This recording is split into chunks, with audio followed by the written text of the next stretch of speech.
Everyone, welcome back to my channel. हजुरहरू जति पनि हुनुहुन्छ नयाँ साथीहरू है, हजुरहरूले चाहिँ प्लिज सब्सक्राइब गर्न नबिर्सिनु होला भनेदेखि आजको भिडियोमा चाहिँ म हजुरहरूलाई मेरो अहिलेसम्मको लेटेस्ट फेभरेट आई स्याडो प्यालेटबाट चाहिँ यो आई मेकअप गरेर देखाउन जाँदैछु र यो आई मेकअप कसरी गर्ने होला भनेर भिडियो अन्तिमसम्म हेर्नु होला है त। ल अब यो आई मेकअप स्टार्ट गर्नुभन्दा अगाडि चाहिँ म हजुरलाई यो आइब्राउ एकदमै सजिलो तरिकाले कसरी बनाउने भनेर पनि देखाउँछु है। त्यसको लागि हामीलाई चाहिन्छ एउटा कन्सिलर ब्रस र अर्को भनेको चाहिँ एङ्गल ब्रस है, र प्रोडक्टमा चाहिने भनेको चाहिँ कन्सिलर र आइब्राउ पोमेड चाहिन्छ है त। हाम्रो यो मेकअपमा चाहिँ तपाईको आइब्राउ बनाउन अलिकति सजिलो छ है, तर एउटै बनाउनलाई चाहिँ धेरै नै गाह्रो हुन्छ। त्यसको लागि चाहिँ हेर्न सक्नुहुन्छ मैले अलिकति मार्क पनि गरिरहेको छु, त्यो अनुसारको चाहिँ गाइडलाइन भयो भनेदेखि सजिलो हुन्छ है। यो अब अप्पर लाइन र लोयर लाइनमा चाहिँ मैले यसरी लाइनिङ बनाउँछु है, अनि त्यसपछि यो इन्ड पोइन्टमा चाहिँ हल्का चुच्चो भयो भनेदेखि राम्रो देखिने भएको कारणले गर्दाखेरि चाहिँ म यसरी कनेक्ट गरिसकेपछि यो भित्रको भागमा मजाले फिलअप गरिदिन्छु है त। र आइब्राउ बनाउँदाखेरि चाहिँ हजुरहरूले सकेसम्म यो हाम्रो फ्रन्टको भागमा एकदमै डार्क पनि नबनाउनु होला है, सकेसम्म लाइट राख्यो भने एकदमै राम्रो देखिन्छ। अब यो फ्रन्टमा पनि म हल्का यसलाई कनेक्ट गरेर भित्रपट्टि फिलअप गरिदिन्छु। अब हेर्न सक्नुहुन्छ यतिको रेडी भइसकेको छ है।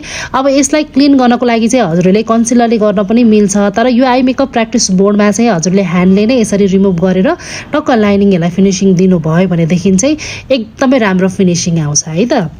ल अब आइब्राउलाई अझै धेरै नेचुरल देखाउनको लागि चाहिँ मैले आइलाइनरले यसरी हेयरको टेक्सचर पनि हल्का बनाइरहेको छु है। हजुरलाई बनाउन आउँदैन भनेदेखि चाहिँ यतिकै छोड्दा पनि केही फरक परेन, तर यो बनाउनलाई धेरै गाह्रो छैन। हजुरले एक दुईचोटि प्र्याक्टिस गर्नुभयो भने एकदमै सजिलो तरिकाले बनाउन सक्नुहुन्छ है।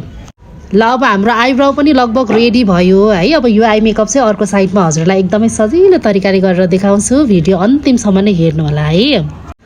मैले आई मेकअप गर्नुभन्दा अगाडि चाहिँ जहिले पनि हरेक भिडियोमा भनिरहेको हुन्छु है, कुनै पनि आई स्याडो एप्लिकेसन गर्नुभन्दा अगाडि हामीले कन्सिलर एप्लाई गर्नै पर्ने हुन्छ। अब यो चाहिँ अलिकति मैले कलरहरूलाई चाहिँ पिगमेन्ट देखोस् भन्नको लागि चाहिँ मैले व्हाइट कन्सिलर युज गरेको छु। हजुरहरूले नर्मल आफ्नो स्किन टोनभन्दा एक सेड लाइट सेड कन्सिलर लिँदा पनि हुन्छ है। ल अब आई स्याडोको कलरमा चाहिँ मैले डार्क ब्लू कलर लिएर यो आउटर कर्नर, इनर कर्नर र यो क्रिज लाइनमा चाहिँ मैले हाफ राउन्ड सेप बनाएर यसलाई चाहिँ ब्लेन्डिङ ब्रसले मजाले ब्लेन्ड गरिदिएको छु है। र त्यसपछि मैले डार्क कलरको माथिबाट हल्का लाइट स्काई ब्लू कलरले ब्लेन्ड गरिदिएको छु है। अब चाहिँ म हाफ कट क्रिजको प्रोसेसमा छु, हेर्न सक्नुहुन्छ है। मैले हाफ कट क्रिज बनाउने बेला पनि व्हाइट कन्सिलर नै युज गरेको छु, ताकि मैले अब एप्लाई गर्न आँटेको कलरको चाहिँ पिगमेन्ट अझै धेरै मजाले खुलेर आओस् भन्नको लागि है त।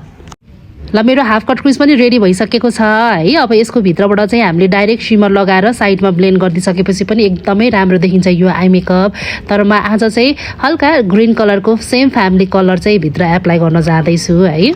र यो कलरहरू लगाउने बेलामा चाहिँ सकेसम्म बिचमा लाइनिङहरू चाहिँ क्रिएट नगर्नु होला है। मजाले हजुरहरूले ब्लेन्डिङ गरेर गर्नुभयो भनेदेखि एकदमै राम्रो देखिन्छ यो आई मेकअप है। अब यो माथिको लाइनिङलाई चाहिँ अलिकति फिनिसिङ देखाउनको लागि मैले व्हाइट आइलाइनरले पनि यसरी लाइनिङ बनाइदिएको छु है। त्यसपछि हामीले विन आइलाइनर लगाएको छौँ भनेदेखि अब हामी यो आइजको तलपट्टि भागमा पनि हल्का ब्लेन्डिङ गरिदिन्छौँ। र यो लोयर ल्यास लाइनमा चाहिँ हजुरले जुन कलरले ब्लेन्ड गर्दा पनि हुन्छ, ब्लू ग्रिन है, मैले चाहिँ हल्का पिङ्क कलरले ब्लेन्ड गरिदिएर अनि त्यसको माथिबाट चाहिँ आइलाइनरले हल्का यसरी ल्यासेसको जस्तो इफेक्ट बनाइदिएको छु भनेदेखि अब माथिबाट चाहिँ हामीले फेक ल्यासेस यसरी लगाउँछौँ। ल फाइनली हेर्न सक्नुहुन्छ हाम्रो आई मेकअप पनि सकिसकेको छ है। हजुरहरूलाई कस्तो लाग्यो यो क्रिएटिभ आई मेकअप कमेन्ट गर्न नबिर्सिनु होला भनेदेखि यस्तै खालको मेकअपको ट्रिप्स एन्ड ट्रिक्सको लागि र यस्तै खालको आई मेकअपहरू चाहिँ म छिट्टै नै भिडियोहरू हालि नै हाल्छु मेरो युट्युब च्यानलमा है। र त्यसको लागि चाहिँ हजुरहरूले लाइक सेयर सब्सक्राइब गर्न पनि नबिर्सिनु होला है त। र हजुरहरू कोही इन्ट्रेस्टेड हुनुहुन्छ मेकअप सिक्नको लागि भनेदेखि चाहिँ हाम्रोमा मेकअप सर्भिस मात्रै नभएर मेकअप क्लासेसहरू पनि एभाइलेबल छ है। त्यसको लागि चाहिँ हाम्रो ग्ल्याम आर्ट मेकअप स्टुडियो सम्झिन सक्नुहुन्छ। Thank you.